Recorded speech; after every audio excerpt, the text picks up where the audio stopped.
Use,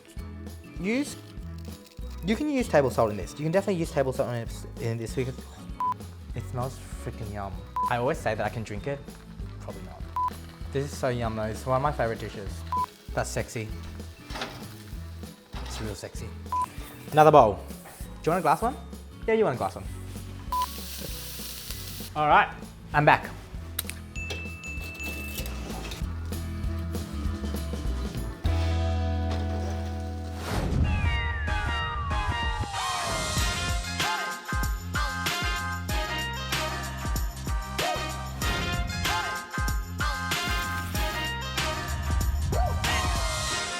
I'm so happy with that.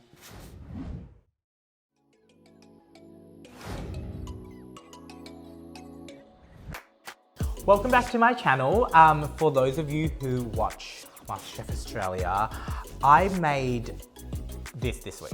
It did pretty well. It's a banh xào. It's something that I always loved growing up. It's very quite simple, but people seem to mess it up a little bit. So I'm going to show you how to make it. I've got my laptop here because I've got my actual recipe up from my book because I don't always remember all the ratios for everything. So get my book, look in there. The recipe will be there. It's absolutely delicious. Or if you want to follow along and you can work it out, I'll talk it through, but get the book. All right, to get started, I will do the dough first, the batter, because that needs to chill. Mixing bowl. Rice flour, not glutinous rice flour. This rice flour, it needs to be really, really fine. Don't get like the ones that are in boxes because usually it's ground rice and it's quite coarse. I made the mistake of using that 1 year, so my first year on MasterChef, and it didn't really work out. So this rice flour, we want 1 cup, thereabouts, of rice flour. Cornstarch. We all know what cornstarch is. It's great for helping this crisp up. It also holds very well as well. So we want 2 tablespoons. This is pretty heaped, so that's going to be 1.5 tablespoons, 2 tablespoons. The reason that I say that we have to kind of change it a bit in between is because I don't measure things properly. So if I actually did 2 tablespoons, leveled it off and then put it in, it's probably going to work the way that it works, but I haven't done that. So I'll probably have to add more water and you'll see where. A can of coconut milk. Actually turmeric. Let's get all the dry ingredients in first. So I've got some turmeric here. It says here, I need 2 teaspoons. I'm probably just gonna,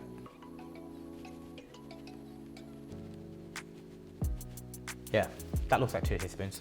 This flavor is amazing. It makes the Vietnamese pancake, the bánh xèo, very, very earthy.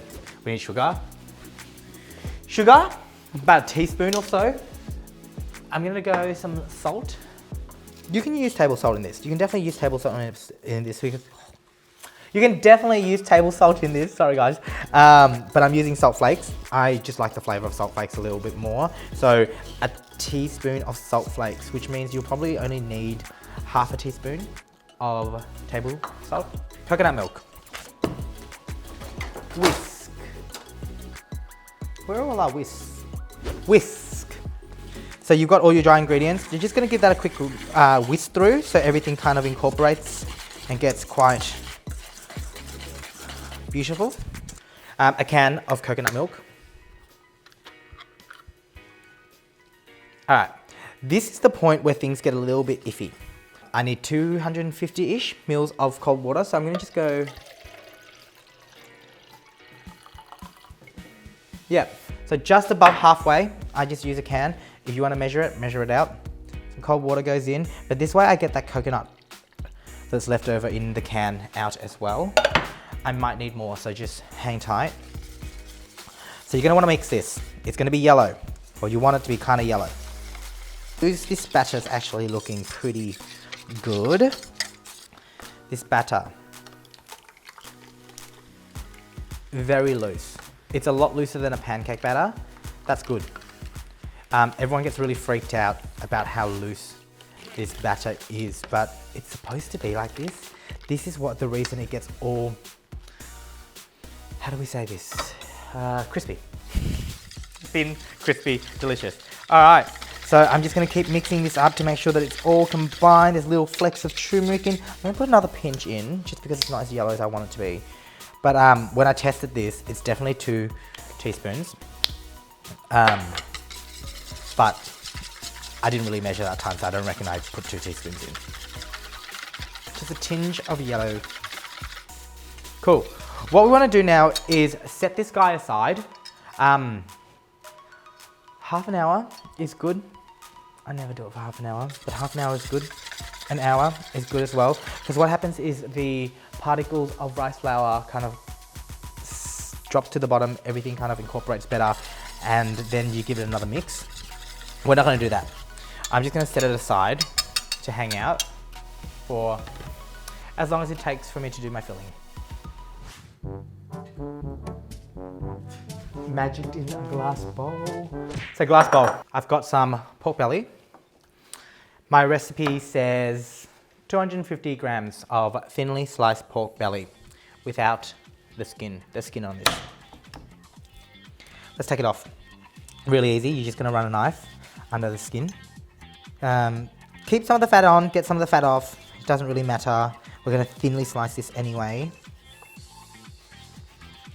250 grams. I don't think this is 250 grams. I think this is a lie, but that's because I didn't actually ask for 250 grams. I just went to the butcher, my mother, and I said to her, I want pork belly.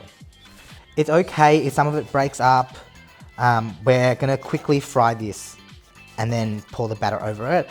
So it's gonna be absolutely delicious. You just don't want it to be thick because obviously it's a quick cook of that pork belly, like I said before. And what happens when you quickly cook pork belly is it shrinks up and it shrivels up. If it's too thick, it can actually be quite unpleasant to eat. I don't think so, but a lot of people do. I love pork belly, so I'll have it in any form. But what we want is this size. See how it's kind of see-through, kind of not. It's like pretty thin, it breaks apart a little bit. Perfect. Pork belly, all sliced, into a bowl. Then we've got prawns. Yum, 150 grams. So we're just gonna fast forward through this because I don't think you care about watching me peel 400 prawns. And this can just be like a cutaway with an overlay sound. Yeah. Do you know what I mean? Like just like a... Just a couple of shots. Yeah. Or even like a fast forward through it kind of thing.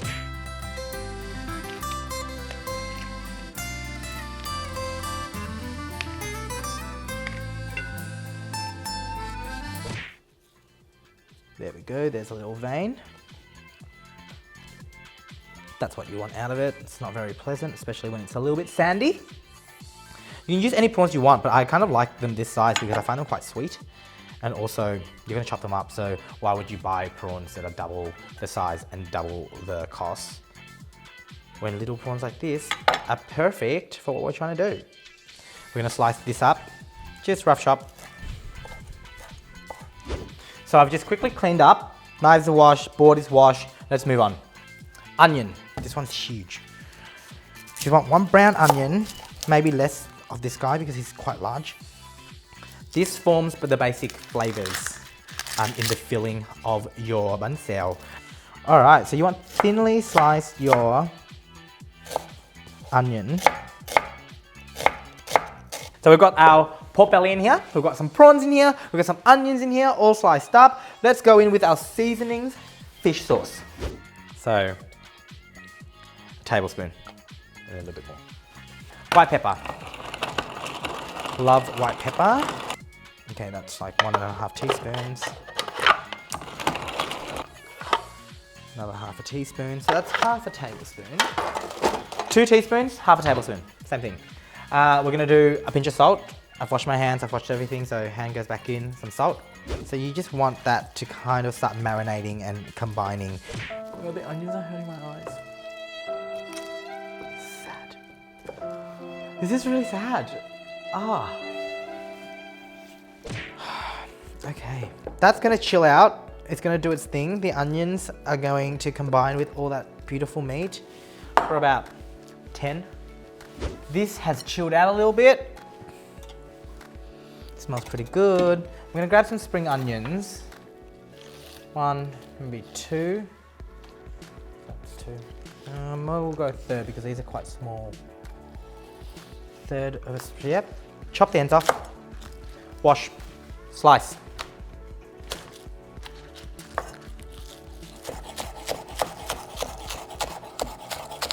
Just roughly, little pieces of the spring onion in your banh xeo batter is phenomenal. It's gorge, great flavour, heads. Really roughly into your batter.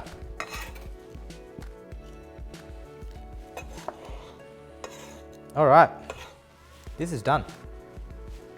Now, at this point, I would start cooking, but seeing as I kind of wanted to just kind of hang out the both of those things, I'm actually gonna get onto our accompaniments, even though I don't have my pineapple yet. We'll leave that for a little bit later. Let's get onto our herbs. So I've washed all of my herbs. I put them into a bowl of water just to hang out for a little bit, just so that like if there's any more dirt on them, they can kind of just fall off. After this, I'm gonna put it through a salad spinner and just give it to dry it off. So that's that prepped. That's that prepped. This has to move. Let's go on to cooking. So oil, I always love my grapeseed.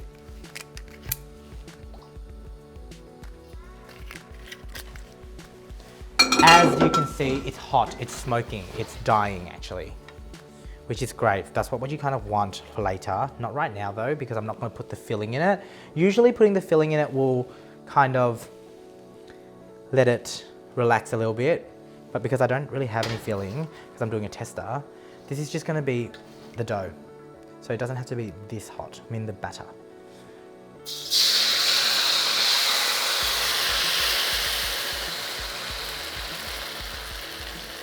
First one never works.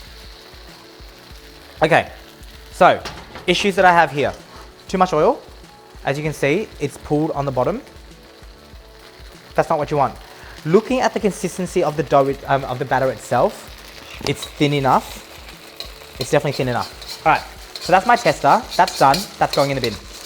Because the first one never works, I always do that, so I know what my issues are. Now I can actually start cooking. What we've got here is the filling. We're just gonna pop some of this in.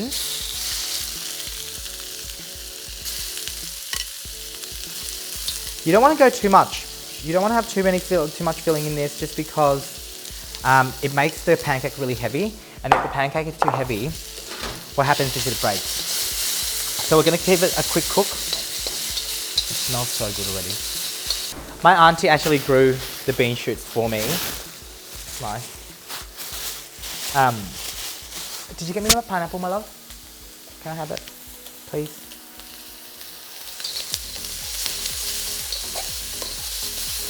All right, as you can see, it's cooked. There's charry bits. It's just cooked though. That's exactly what we want, for it to just be cooked, because we're gonna continue cooking. Into this.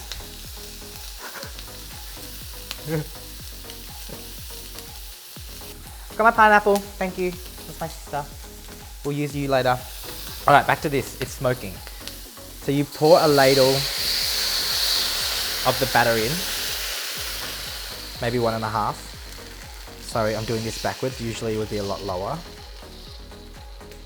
All right. So what you want is that really thin layer around the top edge.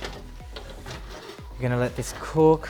So I'm gonna do it this way so you guys can actually see. You see how there's like residual batter? Yeah, just keep swirling it until that residual batter is finished. Okay. We're gonna leave this to cook, like 2 minutes. So what's happening here is this will start to cook. It will change color. It's quite light now, but it will become this kind of color, and that's what you want. The edges then begin to crisp up. If they do not crisp up, what you need to do, oil into a bowl. We grab one of these guys. We dab into the oil, and we just give it a nice little swipe around the edge. What happens there is the fat will start to lift up the banh xeo from the outside, and it will continue to cook the banh xeo. It'll start to crisp up. It'll start to get really crunchy, really delicious. But it's all about temperature control. That's looking good. It's looking cooked. You can see the flame is high. We're gonna turn this flame down to a low while it cooks for another 3 to 4 minutes. This is how you get it extra crispy. It's low flame, doesn't burn it, but what it does is it dehydrates the batter. So what I'm doing now is I'm just turning the pan a little bit. What it does is it helps the oil kind of go around the outside of the pan so it crisps up better. It's very important that your banh xeo is crispy. All right, handful of bean sprouts now. Goes in. Once that's cooked, what I do is just I usually run a palette knife underneath, but I don't think that bringing out a palette knife right now is something that you guys are going to be doing at home, and I kind of want to keep this as authentic as possible to what you guys will be doing. But if you have a palette knife, this is the perfect time to be using it. Now, don't be disheartened if it is a little bit brown. That is okay. We'll just have to control the next ones better. The great thing about this dish is you're gonna have to keep cooking it. You can't really do a whole meal for every single person at the same time, so you get better and better at cooking it. All right, as soon as I get the majority of 1/2 of the pancake off, you just flip it over. Yum. Crispy. We've got a little bit of cherry bits, so for the next one, I'll go a little bit lower on the heat. It's actually not too bad though. Not too many burnt bits. All right, we magicked in something for me to serve on. I'll lay it here. I should be able to just gently have that come off. Gorge, let's get on to the next one. Just be really quick with your swirling. It smells freaking yum. Okay, so this needs another 2 minutes. It's still going. But while that's happening, I don't want to waste too much time, so let's get these guys ready. There's nothing worse than wet lettuce. Some of these can go there. Vietnamese mint. We're gonna bring back my chopping board. It's so cute though. Look at how cute this pineapple is.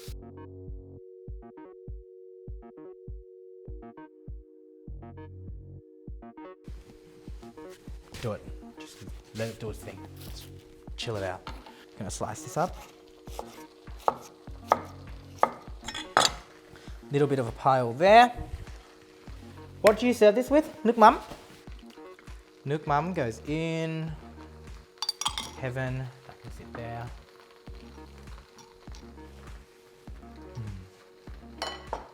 I always say that I can drink it. Probably not.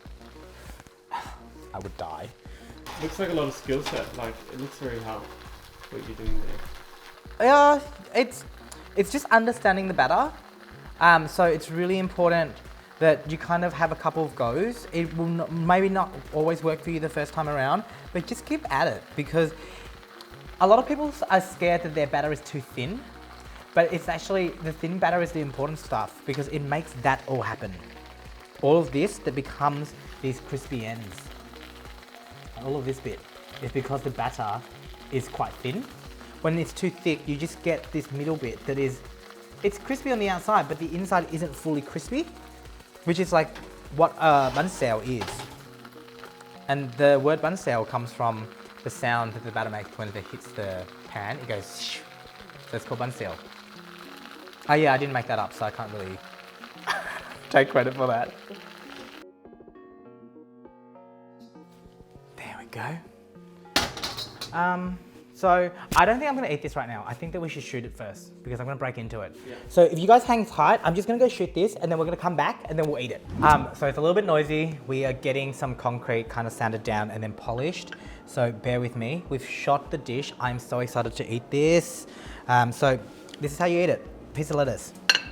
Let's grab some of this guy. Crunchy bits. Heaven. Place that on top. Let's make sure I get a prawn somewhere in there as well.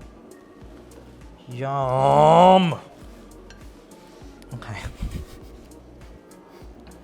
Don't laugh. I'm excited, okay? Herbs. So, a little bit of the Vietnamese mint, a little bit of the curry, some of that mint. Where's that mint? It's my favorite. I just love this dish so much. And then a piece of the pineapple. which really does make it. We fold that over. Try and fit this whole thing in my gob. Little dip. Oh no, I lost the curry. All right, here goes. Mmm. So yum. Mmm. Mmm. I flipped it around, no double dip in.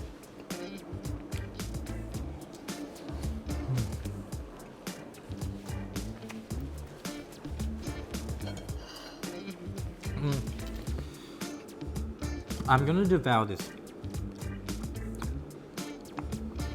Earthy from the turmeric, crunchy, sweet, so many textures happening in there. Fresh herbs and spiciness from the sauce, and then we get acidity from the pineapple. Absolutely delicious. A little bit of work, but give it a go. It's actually so worth it. Loving this. I'm gonna finish all of this by myself. You can probably have like a little bit. But I'm gonna have all of this by myself. Remember to subscribe, to like, to comment below. Do you do bun style differently? Have you ever had it before? Is it something that you know? Have you been to Vietnam before? All of those things. And then I would love to see the dishes as well if you're gonna make them. So if you make them, tag me, find me on Insta. The link is below. Oh my God, there's herbs stuck in my teeth, so I'm trying not to speak loud. But yeah, and I'll see you next time. Bye.